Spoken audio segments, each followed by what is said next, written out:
Hello everyone, welcome back our channel. आज आपण 12th chemistry सगळ्यात इम्पॉर्टंट क्वेश्चन 2024 मध्ये तुम्हाला विचारले जाऊ शकतात. मी सगळे डिवाइस क्वेश्चन पेपर्स वगैरे सगळे मी चेक करून मी सगळे जेवढे पण मोस्ट ऑफ करून विचारले गेले ते क्वेश्चन मी घेतले. ठीक आहे, तुम्हाला स्टडी तर सगळंच करायचं आहे, पण सगळ्यात इम्पॉर्टंट जास्त करून फोकस तुम्ही ह्या क्वेश्चनवर द्या, म्हणजे तुमचे मोस्ट ऑफ करून मार्क्स कव्हर होतील. ठीक आहे, आता तुम्हाला सगळ्यात इम्पॉर्टंट म्हणजेच काय, तुमचा 80-20 रूल तुम्हाला माहिती. ओके, 80-20 रूल म्हणजेच काय तुम्ही सांगू शकता की सिंपल प्रकारे जे तुमचे 20 टॉपिक जे अशा प्रकारचे असतात त्याच्यावरती किती 80 मार्क्स डिपेंड असतात. म्हणजे अशा टॉपिकवरती जे तुमचे एवढे इम्पॉर्टंट आहेत हे टॉपिक की तुम्हाला त्याच्यामध्ये तुमचे मार्क्स तुमचे कव्हर होणार आहेत. ठीक आहे, आता बघा तुमचे जे मोस्ट ऑफ मी केमिस्ट्रीचं बघणार आहे. आपण नेक्स्ट लेक्चरला आपण नेक्स्ट सब्जेक्टचं बघूया. केमिस्ट्री एक्झाममध्ये तुमचे 70 मार्क्स असतात, त्याच्यामध्ये 24 कसे असतात, ऑब्जेक्टिव्ह असतात. ठीक आहे, ऑब्जेक्टिव्ह म्हणजेच काय, त्याच्यामध्ये तुम्हाला MCQs वगैरे विचारले जातात 12 मार्क्स बरोबर ना, आणि 4 मार्क्सचा रिझन आन्सर वगैरे असे क्वेश्चन विचारले जातात, आणि 46 तर तुमच्याकडे सब्जेक्टिव्ह असतात, म्हणजे जे पण आपण थिअरी वगैरे राईट डाऊन करतो, रिॲक्शन इम्पॉर्टंट वगैरे ते. ठीक आहे, आधी तुमचे चॅप्टर बघून घेऊया. चॅप्टर वाईज तुम्हाला मी कुठले मोस्ट ऑफ इम्पॉर्टंट पॉईंट आहेत ते आपण डिस्कस करणार. ठीक आहे, आता बघा तुमचे जे चॅप्टर आहेत ते फर्स्ट आहे तुमचं सोल्युशन आहे, सेकंड इलेक्ट्रोकेमिस्ट्री आहे, थर्ड केमिकल कायनेटिक आहे. हे तिघी पण चॅप्टर आहेत तुमचे कोणते फिजिकल केमिस्ट्रीचे आहेत. ओके, याच्यामध्ये तुमचे मोस्ट ऑफ करून न्यूमेरिकल वगैरे याच्यावरती सगळं डिपेंडेंट असणार आहे.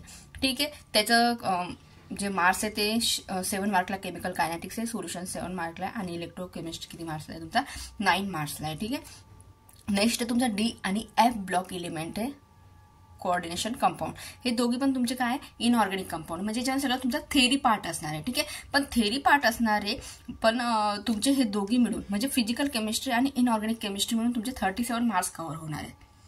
ठीक आहे, नेक्स्टला बघूयात आपण तुमचे सगळ्यात इम्पॉर्टंट म्हणजे जेवढा पण तुम्ही फोकस जर जास्त करणार तर तुम्हाला इथं 33 मार्क्स तुमचे इथं कव्हर होणार आहे. कुठल्या, फक्त तुमचे जे ऑर्गॅनिकचा जो पार्ट आहे त्याच्यामध्ये कव्हर होणार आहे. ठीक आहे, हे तर तुमचे फिजिकल आणि इनऑर्गॅनिक म्हणून तुमचे 37 कव्हर होत आहे. बट याच्यामध्ये काय होतंय बघा, ऑर्गॅनिक केमिस्ट्रीमध्ये तुमचा हॅलो अल्कन आहे, हॅलोरेन्स आहे, अल्कोहोल, फिनॉल, इथर, अल्डिहाइड, कीटोन आणि कार्बोक्सिलिक ऍसिड, अमाइन आणि बायोमॉलिक्यूल, हे सगळे मिळून तुमचे काय होणार आहे 33 मार्क्स कव्हर होणार आहे तुमच्याकडे. ठीक आहे, आता आपण काय करणार आहे, जे पण चॅप्टर आहे त्याच्यावरती कुठले इम्पॉर्टंट क्वेश्चन आतापर्यंत विचारले गेले ते बघणार. ठीक आहे, तुम्हाला क्वेश्चन तर मोस्ट ऑफ करून करायचे, पण फोकस जास्त करून याच्यावर केलं तर तुमचे आणि की बेसिक म्हणजे जस्ट पासिंग पुरता तरी मार्क्स तुमचे कव्हर व्हायला हवे. ठीक आहे, आता बघा तुमचं फर्स्ट चॅप्टर कुठलं होतं, सोल्युशन आहे, ते कुठले 7 मार्क्सला विचारत येणार. ठीक आहे, न्यूमेरिकल तर इम्पॉर्टंट आहे. त्याच्यामध्ये बघा सगळ्यात इम्पॉर्टंट टॉपिक म्हणजे मोल फ्रॅक्शन, मोलॅरिटी वगैरे, हेनरी लॉ, याच्यावरती तुम्हाला माहिती आहे की जे आपण क्वालिटेटिव्ह प्रॉपर्टीज असतात त्याच्यामध्ये मोस्ट ऑफ करून तुमचे काय विचारले जाणार आहे, प्रॉब्लेम विचारले जातात न्यूमेरिकल बरोबर ना. रूल्स लॉ आहे, ॲबनॉर्मल मॉलिक्युलर, हा तर तुमचा नवीन टॉपिक आलेला आहे, ॲबनॉर्मल मॉलिक्युलर मास, याच्यावर चान्सेस हा विचारला जाऊ शकतो. ठीक आहे, आणि एक तर तुमचा आहे की depression of the freezing point वगैरे ते सगळे विचारले जातात, ते पण कशामध्ये सोल्युशन या चॅप्टरमध्ये. ठीक आहे, हे तर तुम्हाला मोस्ट ऑफ करून याच्यावरती तुम्हाला प्रॉब्लेम वगैरे तुम्हाला माहिती, मोलॅरिटी कशावर काय काढायला ते सगळं आहे ना, आणि जसं डेफिनेशन वगैरे पण विचारली जाऊ शकते 7 मार्क्स आहे. ठीक आहे, सेकंड चॅप्टर आहे तुमचा इलेक्ट्रोकेमिस्ट्री. कुठला आहे, इलेक्ट्रोकेमिस्ट्री, आणि ते सगळ्यात जास्त मार्क्स आहे. किती मार्क्स आहे, 9 मार्क्स. 9 मार्क्स कमी नाही घेत. ठीक आहे, आणि याच्यावरती बाकीचे जे पण आहे ते तुमचे जसं तुम्ही समजा लॉ वगैरे ते थेरी पार्ट आहे, त्याच्यामध्ये तुम्ही कव्हर करू शकता, लॉ वगैरे तुम्ही होऊ शकतं. ठीक आहे, एक तर तुमचा आहे कंडक्टिव्हिटी, त्याच्यामध्ये तुम्हाला विचारलं जातं नर्सन इक्वेशन आहे, कंडक्शन आहे, फॅराडेज लॉ आहे, रिॲक्शन ऑफ द करोजन वगैरे हे. ठीक आहे, आणि क्रॉस लॉ वगैरे त्याच्यावरती बाकीच्या न्यूमेरिकल तुम्हाला विचारलं जातं. ठीक आहे, आणि सगळ्यात इम्पॉर्टंट टॉपिक तुम्हाला करायचं आहे, तुम्हाला माहिती आहे की बॅटरीज वगैरे आणि फ्युएल सेलचा काय युजेस होतो वगैरे, याच्यावरती मोस्ट ऑफ करून क्वेश्चन विचारला जातो. ठीक आहे, तुम्ही मागच्या प्रिवाइज क्वेश्चन पेपर वगैरे बघा, तर तुम्हाला त्याच्यामध्ये हे क्वेश्चन हमखास मिळतील. ठीक आहे, आणि नेक्स्ट आहे तुमचं केमिकल कायनेटिक, थर्ड नंबरचं चॅप्टर आहे, ते पण तुमचं किती मार्क्सला आहे, 7 मार्क्सला आहे. ठीक आहे, तर 7 मार्क्समध्ये तुम्हाला काय विचारलं की unit of the rate constant of different order. मी हे तुमचे घेतलेला हा पार्ट जर तुम्ही बघितला असेल तर बघा, तुम्हाला इझिली कव्हर होतील. ठीक आहे, क्वेश्चन केमिकल कायनेटिक्समध्ये तुमचे आहेत की unit of the rate constant आणि काय सांगितलं, डिफरंट ऑर्डर, रेनियस इक्वेशन सांगितलंय, आणि order of molecularity, numerical and first order reaction. ठीक आहे, याच्यामध्ये मोस्ट ऑफ तुम्हाला ग्राफ वगैरे दिसतील. ठीक आहे, हे तुमचे 3 चॅप्टर झालेत, ते पण फिजिकल केमिस्ट्रीचे. ओके. आता इनऑर्गॅनिक केमिस्ट्रीमध्ये तुम्हाला काय मोस्ट ऑफ करून थेरी पार्टवर फोकस द्यायचा आहे. ठीक आहे. तुमचे मार्क्स कुठेच तुम्ही हे करू नका. ठीक आहे. सगळेच क्वेश्चन मोस्ट इम्पॉर्टंट आहे. हे आतापर्यंत विचारले गेले ते क्वेश्चन मी घेते. ठीक आहे. आता हा किती मार्क्सला विचारला, डी आणि ए ब्लॉक एलिमेंट 7 मार्क्सला आहे. त्याच्यामध्ये तुम्हाला मोस्ट ऑफ करून विचारला जाणारे क्वेश्चन कुठले आहे, properties of the D block element कुठला आहे, बरोबर. नेक्स्ट आहे तुमचा लॅन्थॅनाईन कॉन्ट्रॅक्शन, प्रॉपर्टीज ऑफ द केमोनोफर आणि K2Cr2O7. ठीक आहे. हे सगळे इम्पॉर्टंट क्वेश्चन आहे. नंतर तुम्ही समजा प्रॉपर्टीज वगैरे हे तर मोस्ट ऑफ करून हे क्वेश्चन आलेले असतात. प्रॉपर्टीज कुठल्या झेडनची, कॅडमियनची आणि मर्क्युरीची. ठीक आहे. आणि एक तुमचा आहे ट्रान्झिशन मेथड. करताय इथपर्यंत कोणाला प्रॉब्लेम आहे? आय थिंक नसेल. ट्रान्झिशन एलिमेंट तुम्हाला कुठल्या पण टॉपिकवर प्रॉब्लेम असेल तुम्ही मला कमेंट करू शकतात. ओके. आणि इन्स्टा आयडी पण माझा शीतल गिरासे आहे. हे नाही कुठलाही क्युरियस असू द्या, कुठल्या पण सब्जेक्टचा तुम्ही मला कमेंट करा. ठीक आहे.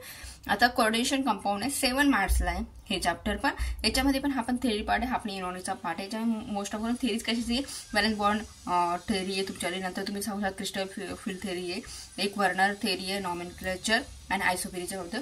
आणि तुमचा जो इंट्रोडक्शन पार्ट आहे म्हणजे लिगेंड्स वगैरे जे तुम्हाला स्टार्टिंगला दिलेत बेसिक क्वेश्चन ते पण तुम्हाला करायचे. ओके. हे सगळे जे विचारले गेले ते क्वेश्चन बघू आपण. ओके. नेक्स्ट आहे तुमचा सगळ्यात इम्पॉर्टंट टॉपिक इथे चालू होतोय. सगळ्यात मोस्ट इम्पॉर्टंट म्हणजे ऑर्गॅनिक केमिस्ट्रीमध्ये तुम्ही जिथं काय करू शकता 33 मार्क्स तुम्ही काय करू शकता, कव्हर करू शकता जर तुम्ही ह्या रिॲक्शन वाईज तुम्ही गेलेत तर. ओके. तुमच्या रिॲक्शनमध्ये कोणी मार्क्स कापत नाही जर तुम्ही 100% व्यवस्थित पेपर राईट डाऊन केला असेल तर. ठीक आहे. मी तुम्हाला ते पण सांगाल की पेपर कशा प्रकारे तुम्हाला मोस्ट ऑफ मार्क्स कव्हर करण्यासाठी तुम्ही कसं राईट डाऊन करू शकता. ठीक आहे. आता नेक्स्ट हे तुमचा हॅलो अल्केन्स अँड हॅलोरिन्स. हा तुम्हाला किती मार्क्सला आहे, 6 मार्क्सला आहे. ठीक आहे. याच्यामध्ये सगळ्यात इम्पॉर्टंट टॉपिक म्हणजे नॉमेनक्लेचर आहे. ओके. SN1 SN2 रिॲक्शन याच्यामध्ये मोस्ट ऑफ ऑर्डर वगैरे विचारलं. तुम्हाला माहिती आहे की ऑर्डर कशी असते SN1 रिॲक्शनची की टर्चरी, सेकंडरी आणि प्रायमरी असते आणि SN2 मध्ये प्रायमरी, सेकंडरी आणि टर्चरी असते. या प्रकारे तुम्हाला ऑर्डर वगैरे माहिती ते सगळं विचारलं जाणार आहे. नेक्स्ट टॉपिक आहे की बीटा एलिमिनेशन अँड सेडजस रूल वगैरे. ओके.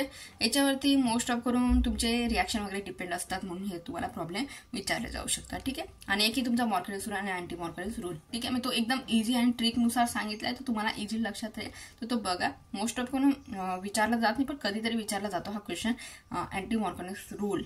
तर तुम्ही तो करा. इम्पॉर्टंट कारण की तो नेम रिॲक्शनवर सगळ्यात इम्पॉर्टंट टॉपिक आहे. आणि जेवढा पण तुमच्या नेम रिॲक्शन असतील त्या तुम्हाला करायच्याच आहेत. ते कुठल्या पण प्रकारे तुम्हाला कुठली पण नेम रिॲक्शन विचारलं जाऊ शकते. ठीक आहे. याच्यामध्ये तर मोस्ट ऑफ करून जेवढ्या पण आहेत तुमच्या नेम रिॲक्शन त्याची 20 या 22 असं समथिंग असणार आहे. त्या रिॲक्शन तुमच्या याच्यामध्ये कव्हर होणार आहे. ठीक आहे. नेक्स्ट पॉईंट आहे aldehyde, ketone and carboxylic acid. तुमचा 8 मार्क्सचा चॅप्टर आहे.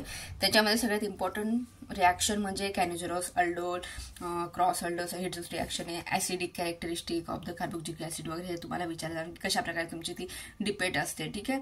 की कुठला ग्रुप आल्यानंतर एस फॅक्टर वगैरे कशा प्रकारे वाढतात हे सगळं याच्यामध्ये असणार आहे. ठीक आहे. आणि रिॲक्शनमध्ये मग स्टीफन रिॲक्शन आहे, वुल्फ क्रिशनर आहे. एकदम इझी प्रकारे मी ह्या रिॲक्शन तुम्हाला सॉल्व्ह केले तर तुम्ही तो बेसिक पार्ट बघा. ठीक आहे. मी तेच पुन्हा सांगणार बेसिक पार्ट बघा. तुम्हाला इझिली सगळे क्वेश्चन काय होतील सॉल्व्ह होतील. स्टेपन रिॲक्शन आहे, वुल्फ क्रिशनर रिॲक्शन आहे, क्लेमेन्सन रिॲक्शन आहे, इटार्ड रिॲक्शन आहे आणि कुठला आहे रॅसमन रिॲक्शन आहे. ठीक आहे. हे सगळ्यात इम्पॉर्टंट आहे. ओके. हे तुम्ही म्हणजे तुमचा जो ऑर्गॅनिकचा पार्ट आहे तो तुम्हाला असं कुठे पण सोडून चालणार नाही. ठीक आहे. तो तुम्ही बेसिक म्हणजे चॅप्टर वाईज तुम्ही बघत गेले तर तो पुढच्या चॅप्टरमध्ये त्याची लिंक लागणार आहे. ठीक आहे. म्हणजे तुम्हाला काय करावं लागणार, फर्स्ट चॅप्टर आता हॅलो अल्केन्सचे तर तुमचं सेकंड चॅप्टर तुम्हाला लगेच कंटिन्यू करा. मग ते इझिली तुमचं कसं असणार आहे म्हणजे एक स्टेप बाय स्टेप तुम्ही म्हणू शकतात ना रिॲक्शनच्या त्या प्रकारे तुमचं ह्या चॅप्टरमध्ये कव्हर केलेलं असतं ऑर्गॅनिकमध्ये.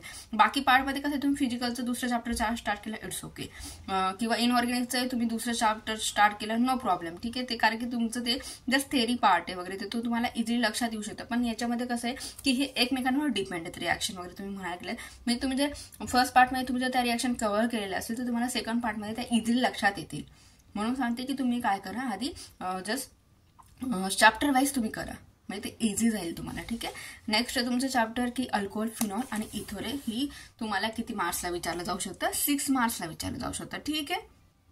आता 6 मार्क्सला विचारलं, त्याच्यामध्ये तुम्हाला जस्ट विचारलं जाऊ शकतं की मेकॅनिझम. आता मेकॅनिझम सगळ्यात इम्पॉर्टंट काय की सगळ्यात इम्पॉर्टंट रिॲक्शन विचारू शकतं की हायड्रेशन ऑफ द अल्किन किंवा डिहायड्रेशन ऑफ द अल्कोहोल, कारण की अल्कोहोल वगैरे जे दिघी पण आहे तर ते अल्कोहोल ऑफ टू एल्किन विचारू शकतो किंवा dehydration of the alcohol to ether कशा प्रकारे होणार आहे, हे सगळे जर बेसिक आहेत हे मेकॅनिझम वगैरे तुम्ही करू शकता. ठीक आहे. आणि नेम रिॲक्शन आहे, त्याच्यामध्ये पोप्स रिॲक्शन आहे, रिमन रिॲक्शन आहे, आणि त्याच्या ॲसिडिक प्रॉपर्टीवर ऑक्सिडेशन प्रॉपर्टी विचारता, विल्यमसन सिंथेसिस. एकदम इझी आहेत, तुमच्या लक्षात राहतील जर तुम्ही एकदम बेसिक आणि व्यवस्थित केले तर. ठीक आहे. आणि याच्यामध्ये तुमचे मार्क्स कोणी कापून नाही शकत, कट करू शकत नाही. ठीक आहे. जर तुम्ही एकदम 101% पर्यंत तुम्ही रिॲक्शन मेकॅनिझम वगैरे व्यवस्थित सॉल्व्ह केला असेल तर. ठीक आहे. आता नेक्स्ट चॅप्टर आहे ते म्हणजे अमाइन, सगळ्यात मस्त आणि एकदम छोटा. ते 6 मार्क्सला आहे. त्याच्यामध्ये तुम्हाला विचारलं होतं की बेसिक स्ट्रेंथ ऑफ अमाइन. याच्यामध्ये तुम्हाला माहिती की एका क्विज आणि तुमच्या जर गॅसेस फेसमध्ये ज्या पण असणार त्या जस्ट तुम्हाला त्या हे करायचं आहे. ठीक आहे. Basic strength of amine. Second तुम्ही समजत काय हॉफमन ब्रोमाइन डिग्रेडेशन, हे मोस्ट ऑफ करून विचारलं तर तुम्ही जेवढे पण क्वेश्चन पेपर बघणार तुम्हाला मोस्ट ऑफ करून दिसेल. एक तर तुमचा कार्बोनिल अमाइन. ठीक आहे. कार्बोनिल अमाइन आहे. आणि प्रॉपर्टीज ऑफ डायझोनियम सॉल्ट, हा मोस्ट ऑफ करून तुम्ही सगळ्या मोस्ट ऑफ करून जेवढे पण रिॲक्शन तुम्ही वगैरे बघणार तर त्याच्यामध्ये कुठे ना कुठे तुम्हाला डायझोनियम सॉल्ट वगैरे दिसणार आहे. तर त्याच्या मोस्ट ऑफ करून प्रॉपर्टीज करून घ्या. ओके. सगळ्यात इम्पॉर्टंट आणि सगळ्यात मोस्ट एकदम इझी पण म्हणू शकता बायोमॉलिक्यूल चॅप्टर, कारण की हा तुमचा बायो पार्ट आहे. ठीक आहे. म्हणजे बायो म्हणजे काय, थेरी पार्ट असणार आहे. ओके. रेग्युलरचं तुम्हाला माहिती असणार. ठीक आहे. याच्यामध्ये तुम्ही सांगू शकता की chemical properties of the glucose, dehydration of the protein, denaturation of the protein, fibrous protein, globular protein वगैरे, DNA RNA वगैरे, आणि डिफिशियन्सी ऑफ द डिसीज. तुम्हाला माहिती आहे की कुठल्या याच्यामुळे कुठली डिफिशियन्सी होते, कुठल्या तुमचं जे पण असणार आहे की C मुळे कुठली डिफिशियन्सी होऊ शकते, K मुळे कुठली डिफिशियन्सी होऊ शकते, हे सगळे बेसिक पार्ट आहे. आणि बायोमॉलिक्यूलचं आहे. बायोमॉलिक्यूल म्हणजे काय, रट्टा प्रोसेस, तुमचा सगळा रट्टा मारला जाणार इथं. ठीक आहे. आणि तुम्ही करा, तुमचे जिथं पण मार्क्स तुमचे जेवढे पण कव्हर होतील, कारण की तुम्हाला पासिंग पुरता तरी मार्क्स कव्हर झाले पाहिजेत, म्हणजे बाकीचं तुमचं इझिली होईल. ठीक आहे. आणि याच्यामध्ये काही कन्फ्युजन असेल तुम्ही मला कमेंट करू शकता. थँक्यू सो मच वॉचिंग दिस व्हिडिओ.